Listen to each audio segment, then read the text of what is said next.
مني ومليت. بعد يومين على اختفائه عثر ذووه على جثته في منطقة شارع فلسطين. الشاب كرار نوشي والذي انتمى حديثا للوسط الفني ضمن الاختصاص المسرحي في كلية الفنون الجميلة، استفاق أهله وسكان منطقته الحسينية شرقي بغداد على وقع صدمة وهم يتلقون نبأ تصفيته. هو أنا أبوه قتل ابني اخو ابني القتل ابني وما له عداوه والله، فقير ياخذ طريقه ويجي بطريقه. الله الحد ما عندنا عداوه يوحد كل واحد والله. هاي جيراننا يشدوه. سمعتوا الخبر؟ ايه بالليل الساعه 12. كرار احكي لي على كرار. ما عنده هديه.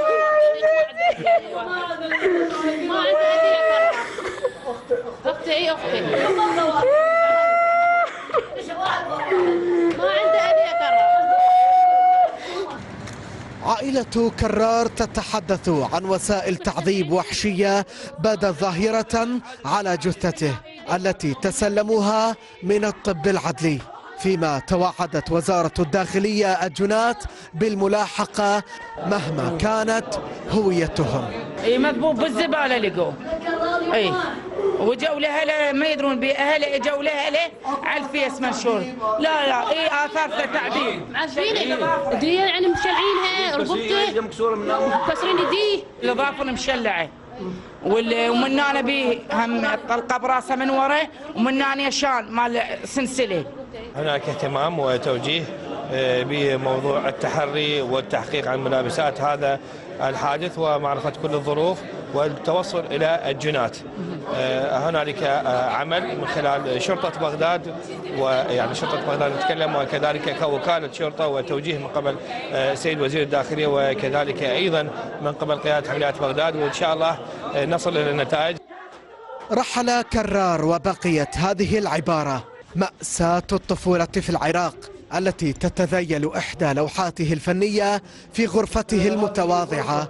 الأوساط الثقافية والفنية شددت على ضرورة حمايتها، خصوصا وأن أغلبهم صار يتجنب الأعمال الفنية المعالجة لحالة المجتمع.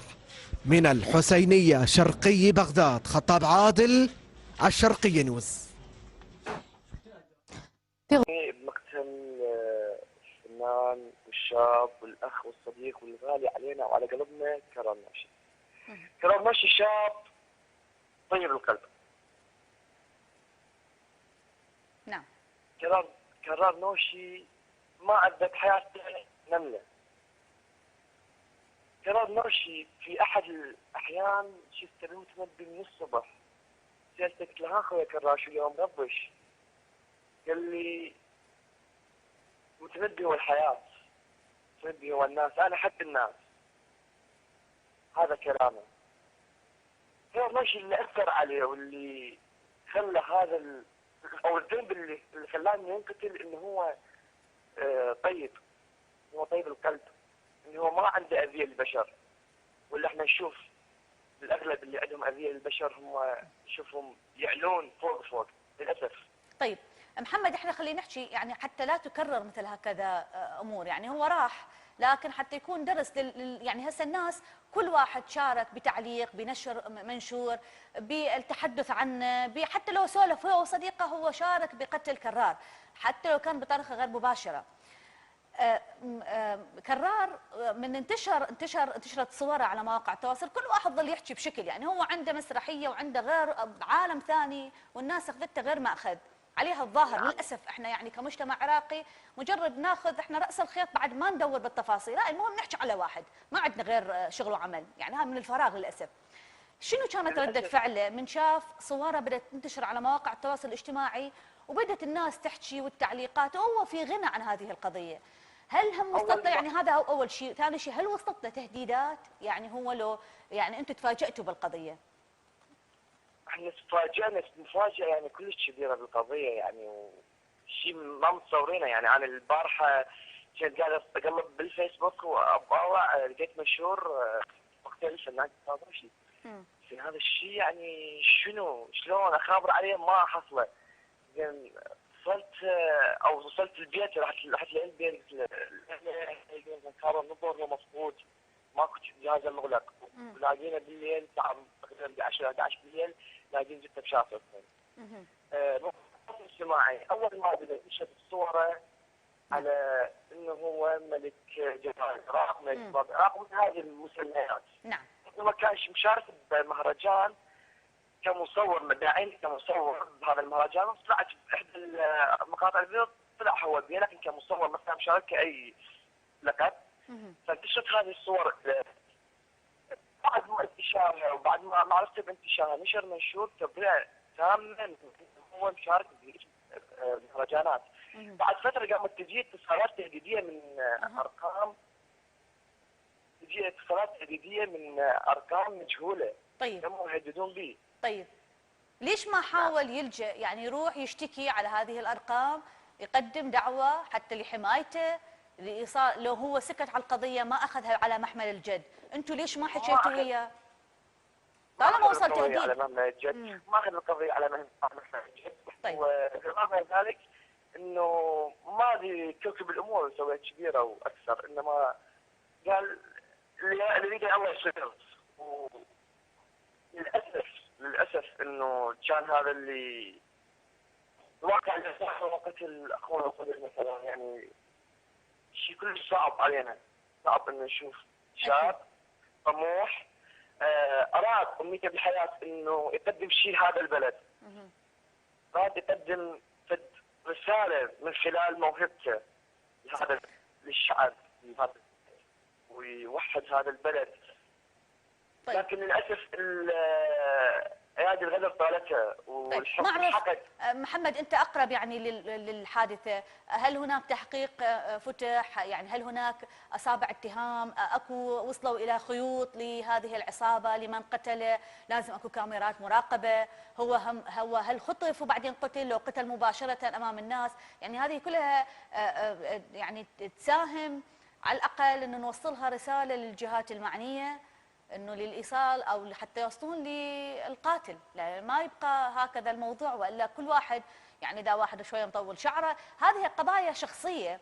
حتى لو الواحد كان مخطئ يعني احنا البلد مليان ناس مخطئين لكن انا ما اعالج الخطا بخطا اكبر. المفروض تكون هناك جهات توعيه يعني اكو امور اكو مجريات. مو واحد يقتل انت تعالج الخطا انت القاتل من يقول انت كامل مكمل ومو بهذه الطريقه البشعه. حتى انتشار صوره وهو مقتول ايضا موضوع بحث آخر. يعني نتمنى من الناس أيضا ما تنشر مثل هكذا أمور للميت إلى حرمة. ما أعرف هل هناك تفاصيل أكو شيء وصلوا له أهله ناسه أنتم أصدقائه هو تارك فد رسالة معينة؟ يعني ما أعرف عندكم شيء عن القضية؟ حسب معلوماتي اللي وصلت من خلال أهله ومن خلال أقاربه إنه القضية توجه ضد مجهول كأي قضية أخرى. طبيعي.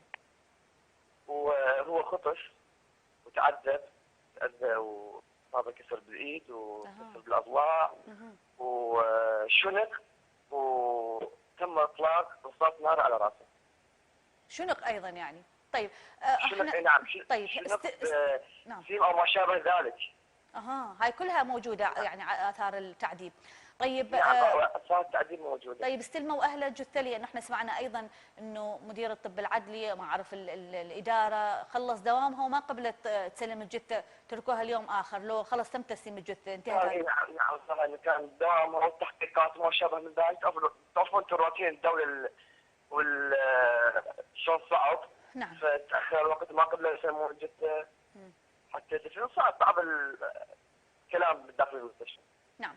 احنا نشكرك محمد وشكرا لانه قدرت تحكي. يعني نعرف انه القضيه مو سهله ابدا ونتمنى انه يكون هناك دور للجهات المعنيه بهذه القضيه باخلاقه بتعاونه بثقافته بوعيه ما بين كل اصدقائه بالمعهد وحتى خارج المعهد.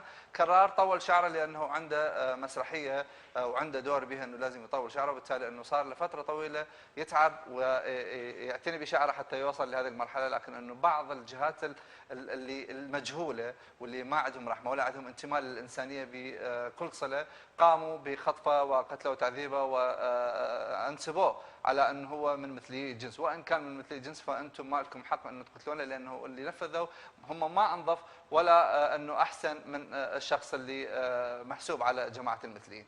هذا الموضوع يراد انه تكون له وقفه جاده من قبل كل الجهات المعنيه وعلى راسهم رئاسه الوزراء، لانه بغداد اصبحت فوضى بظل غياب الدور الرقابي من قبل الجهات الامنيه. صح انه اكو سيطرات، صح انه اكو مفارس، لكن انه عمليه القتل والاختطاف موجوده في بغداد. موضوع ثاني اللي هو موضوع الوسائل، سبب رئيسي من اسباب قتل الشاب المغدور كرار نوشي في بغداد. ليش؟ لانه والله انتشرت صورته بمواقع التواصل الاجتماعي، هو شعره طويل ومعتني به. ليش؟ لانه عنده اداء دور في احدى المسرحيات اللي قاموا بكتابتها وتمثيلها مجموعه من طلاب معهد الفنون الجميله، وحسبوه انه قالوا هذا كرار ما دام انه طول شعره فهو معناها انه من مثلي الجنس.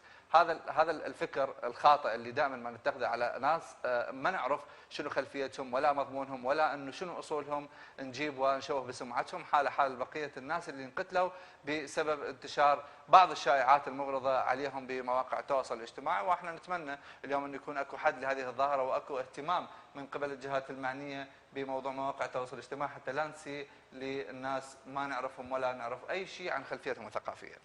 بمنطقة شارع فلسطين شرقي العاصمة بغداد. وكان كرار مرشحا لملك جمال العراق، وعرف عنه اهتمامه بالأزياء وارتياده المستمر لشارع المتنبي الثقافي ونشاطاته على مواقع التواصل الاجتماعي. يذكر أن كرار تلقى تهديدات بالقتل في أوقات سابقة بسبب ارتدائه ملابس ضيقة وطرقه في قصات شعره. وقد بدت على جثة الشاب كرار آثار تعذيب وطعنات بسكاكين، وهو ما أثار ردود فعل غاضبة بين رواد مواقع التواصل والشباب، وعدوه خنقا للحريات العامة.